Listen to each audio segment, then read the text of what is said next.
The occupation of Gaza, a turning point in 1967. In the early 1960s, the Gaza Strip was a densely populated coastal enclave under Egyptian control. After the 1948 Arab-Israeli War, thousands of Palestinian refugees had settled there, displaced from their homes in what had become Israel. Tensions between Israel and its Arab neighbors, including Egypt, continued to escalate throughout the 1950s and 1960s, leading to frequent skirmishes and military confrontations. By the mid-1960s, the region was on the brink of war.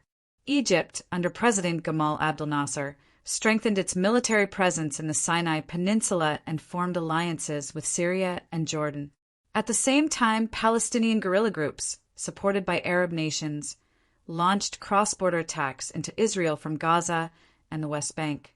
In June 1967, after a series of escalating tensions, Israel launched a preemptive strike against Egypt, marking the beginning of the Six-Day War. In a matter of days, Israel decisively defeated Egypt, Jordan, and Syria, capturing significant territories, including the Sinai Peninsula, the West Bank, East Jerusalem, the Golan Heights, and the Gaza Strip.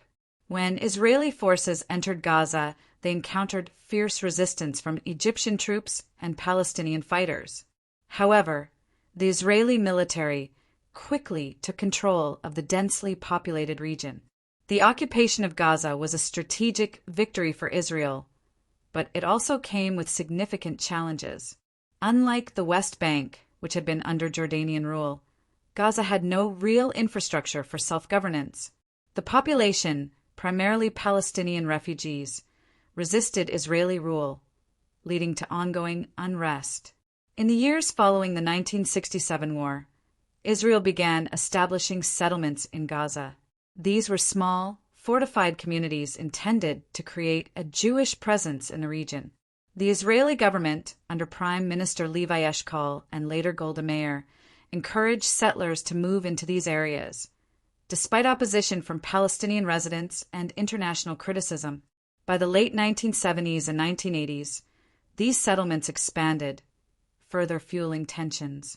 Palestinian nationalist movements, particularly the Palestine Liberation Organization, PLO, gained support among the local population, leading to frequent clashes.